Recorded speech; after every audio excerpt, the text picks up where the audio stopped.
안녕하세요, 서울리안입니다. 오늘 드디어 갤럭시 S8 플러스가 제 손에 들어왔습니다. 출시된 순간부터 너무너무 예뻐서 깜짝 놀란 갤럭시 S8인데요. 오늘은 갤럭시 S8을 만져본 첫 느낌에 대해서 이야기해보려고 해요. 이번 갤럭시 S8은 두 가지 버전으로 출시됐습니다. 5.8인치의 디스플레이를 갖고 있는 갤럭시 S8, 그리고 조금 더 큰 S8 플러스는 6.2인치의 디스플레이를 가지고 있어요.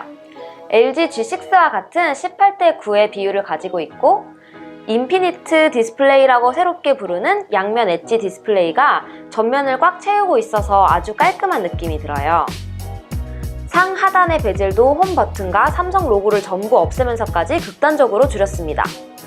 G6를 시작으로 18:9 화면, 베젤 줄이기 경쟁이 본격화되는 것 같은데 삼성이 한 발짝 앞서가는 느낌이에요. S7 엣지를 썼을 때는 양 옆에 날카로운 그립감이 조금 불편했었는데 이번 S8은 부드럽게 굴리듯이 마무리해서 그립감이 많이 개선된 느낌입니다. 그래서 그런지 화면이 커졌음에도 불구하고 작은 제 손에도 한 손에 잡혀서 굉장히 느낌이 좋아요. 항상 성능이 더 좋아도 아이폰 플러스를 쓰지 않고 아이폰 라인을 썼던 이유가 바로 한 손에 잡히지 않는 크기 때문이었는데요. 비율과 이 굴린 디스플레이 덕분에 처음으로 플러스 라인을 사도 괜찮을 것 같다는 생각이 듭니다. 개인적으로는 플랫한 디스플레이를 더 선호하는데 디자인적으로 봤을 때는 인피니트 디스플레이가 더 아름다워요. 그치만 동일한 크기의 디스플레이 양 끝을 왜곡한 것이기 때문에 빛 반사도 있을 수 있고 공변 부분은 화면을 정확히 보기 어려운 게 사실입니다. 엣지 디스플레이와 거의 없다고 볼 수 있는 베젤로 인피니트라고 이름 붙인 이 화면이 정말 예쁘기는 한데요. 현재 방영하고 있는 현실과 디스플레이가 구분이 안 될 정도로 좋다는 듯한 S8의 광고는 과장해서 표현한 것 같아요. 후면 역시 글래스로 마감해서 전면과 후면의 디자인이 일체감이 느껴집니다. 이번에 삼성이 디자인 측면에서는 확실히 앞서 나가네요. 스펙을 간략하게 말씀드리면 4기가 램, 64기가의 저장 공간을 갖고 있고 마이크로 SD카드를 지원합니다. 이제는 더 이상 새롭지 않은 IP68 수준의 방수 방진이 가능하고 배터리는 S8이 3000mAh, S8 플러스가 3500mAh의 용량을 갖고 있어요. 한 가지 걸리는 것은 5.8인치, 6.2인치라는 엄청난 크기의 디스플레이를 갖고 있는 것에 비해서 배터리 용량이 그렇게 크지 않다는 점입니다. 삼성에서도 이 부분이 좀 우려가 됐었는지 S8이 출고될 때는 FHD 세팅을 기본으로 출고가 되고 사용자가 원하면 설정해서 QHD로 바꿀 수 있어요.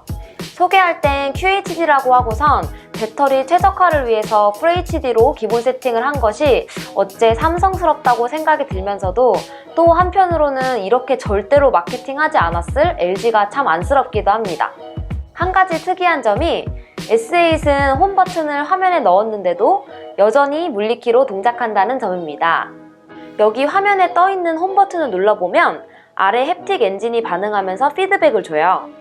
그치만 아이폰 7의 홈 버튼보다 정교한 느낌은 아니에요. 햅틱 엔진이 화면 위쪽에 있어서 홈 버튼을 누르는 느낌이 든다기보다 그냥 진동이 따로 오는 느낌입니다. 햅틱 엔진이 아래쪽에 있었으면 어땠을까 하는 생각이 들어요. 그리고 드디어 뒤로 가기와 멀티태스킹 버튼의 위치를 바꿀 수 있게 됐습니다. 홈 버튼이 사라지면서 지문 인식 센서는 후면 카메라 오른쪽으로 이동했습니다. 이동한 위치가 사실 지문 인식 쓰기엔 좀 불편해요. S8은 화면 비율 때문에 안 그래도 위아래로 길어졌는데 지문 인식 버튼이 높이 있다 보니까 손을 대기가 상당히 어렵고 양쪽 손으로 번갈아 가면서 쓰기에는 이게 오른쪽인지 왼쪽인지 카메라인지 지문 인식인지 좀 헷갈리기는 해요. 다행인지 아니면 더 이상 지문 인식을 쓰지 말라고 일부러 그런 건지는 모르겠지만 노트7에 들어갔던 홍채 인식 센서와 추가로 얼굴 인식 센서가 들어가 있어요. 안경을 쓰는 사람은 홍채 인식 센서가 잘 안 된다는 이야기를 들었는데 저는 불편함 없이 빠르게 인식이 잘 됐습니다. 아무래도 실제 사용하면서도 지문 인식보다는 홍채 인식이나 얼굴 인식을 주로 더 사용할 것 같습니다. 카메라는 1200만 화소의 카메라를 그대로 유지하고 있습니다.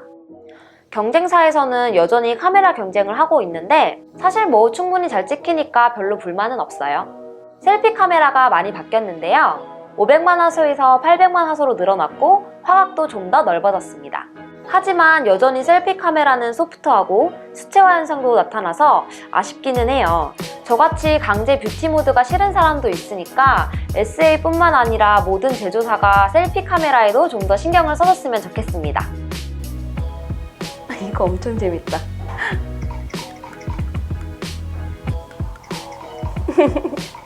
아무래도 이번 발표에서 가장 주목받은 것은 삼성에서 개발한 어시스턴트 빅스비인 것 같습니다. 현재는 빅스비 비전만 사용할 수 있는데요. 사용해보니까 아직 출시 전이라 그런지 인식률이 좀 떨어지는 것 같아요. 나름 이미지 검색이 쉬운 와인 라벨은 잘 찾는 반면에 책상에 있는 물건을 무작위로 찍어봤는데 제대로 인식을 못하더라고요.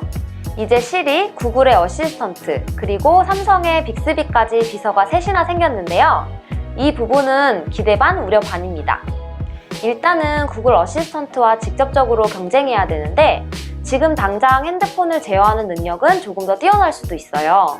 그치만 구글이 갖고 있는 검색 능력과 데이터, 그리고 유튜브 같은 플랫폼까지 생각해보면 장기적으로는 빅스비보다는 구글 어시스턴트가 조금 더 똑똑해질 가능성이 높아 보이기는 합니다.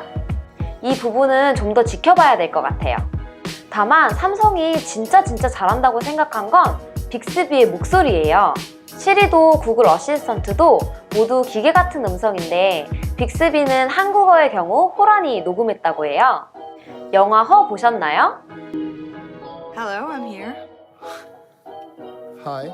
Hi, I'm Samantha.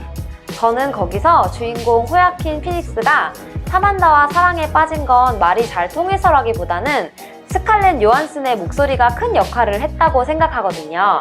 이 부분은 삼성이 정말 잘 찾아낸 포인트라고 생각합니다. 그래서 말인데 나중에 공유 목소리도 업데이트 해줄 거라고 믿어 의심치 않습니다. 오늘은 S8의 첫인상에 대해 이야기해봤는데요. 첫인상인 만큼 실사용 리뷰에서는 다른 생각이 들 수도 있을 것 같아요. 실제로 사용해보고 앞서 언급했던 것들에 대해 조금 더 뎁스 있는 내용으로 보여드리도록 하겠습니다.